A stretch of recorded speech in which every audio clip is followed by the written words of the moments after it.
Durante o século XIX, o Brasil foi dono de um vasto território que ia além de suas fronteiras atuais. E entre essas terras estava uma região estratégica rica e disputada, a província Seplatina. Mas afinal, por que o Brasil perdeu o Uruguai? Nesse vídeo, vamos desvendar uma das histórias mais esquecidas e mais impactantes, a história sul-americana, uma luta pelo controle da Seplatina, o nascimento do Uruguai e como o Império Brasileiro virou um dos seus maiores sonhos ruir diante de interesses internacionais, guerra sangrenta e escolhas políticas equivocadas. Prepare-se para descobrir o que os livros de histórias raramente contam. A história começa muito antes da independência do Brasil. Em 1680, Portugal fundou a colônia do Sacramento em pleno território reivindicado pela Espanha. Uma provocação clara, o local estava estrategicamente localizado na margem oriental do Rio da Prata, em frente a Buenos Aires. Era o início de séculos de disputa. Espanha e Portugal brigariam por esse território repetidamente. Tratados vinham e iam, mas a estabilidade permanecia.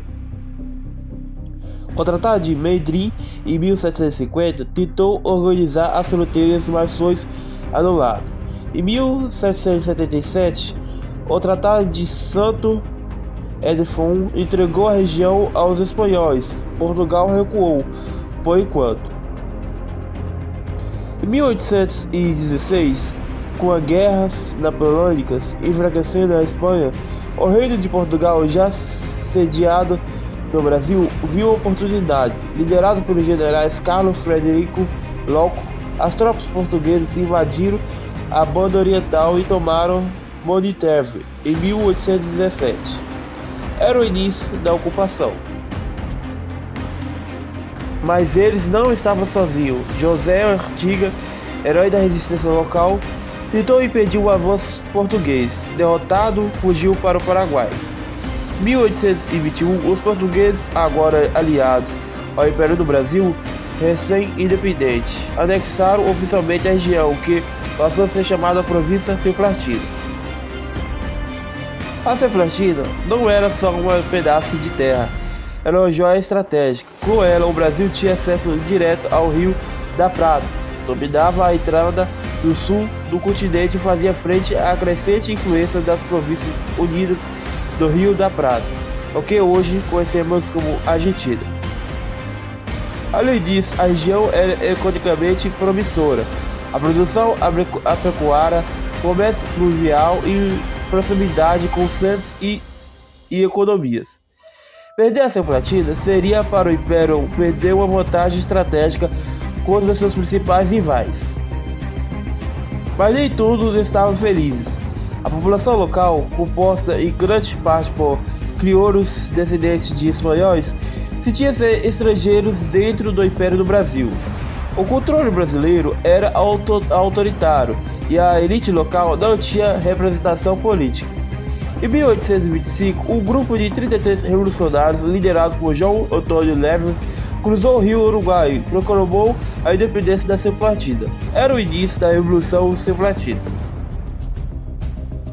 O Brasil respondeu com guerra. Tropas foram enviadas, combatentes sangrentos se espalharam pela região, mas as Províncias Unidas atuais da Argentina apoiaram os rebeldes, e o Império Brasileiro enfrentava outro problema: falta de apoio interno. A guerra era impopular, cara e difícil. O Império do Brasil, recém-independente, ainda enfrentava instabilidade interna. Havia revoltas no Nordeste, tensões políticas no Rio de Janeiro e gastos excessivos com o conflito.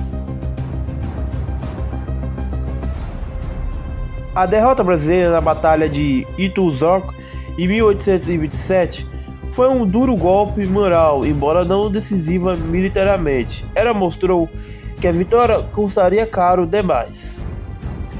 Com a impasse militar e a instabilidade política, entrou em cena um novo ator, o Império Britânico.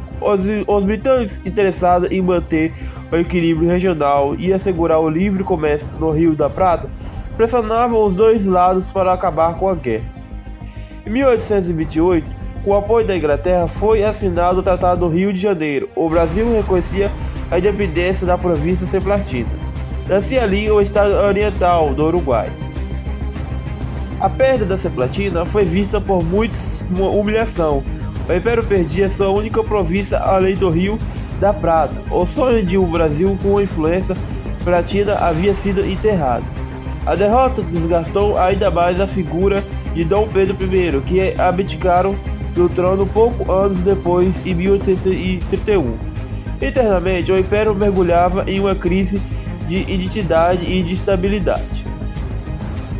Mesmo independente, o Uruguai nunca escapou da influência de seus vizinhos durante o século XIX. O Brasil interveio várias vezes em guerras civis no Uruguai para proteger seus interesses. A mais famosa dessas intervenções foi da Guerra contra Oribe, em 1851, e depois da Guerra do Paraguai, da década de 1860. E se o Brasil tivesse mantido a Semplatina? Talvez o Império tivesse mais força no sul, talvez Buenos Aires tivesse sido contida, talvez o Brasil tivesse se envolvido ainda mais nas disputas da Bacia do Prata, ou talvez o custo teria sido sua própria ruína. Hoje o Uruguai é um país independente, com identidade própria e um papel fundamental na política sul-americana. Mas sua origem está profundamente ligada à história brasileira. Uma história de ambição, guerra e perda. Essa foi a história de por que o Brasil perdeu o Uruguai. Se você gostou desse vídeo, curta, compartilhe e se inscreva aí no canal. E até o próximo vídeo.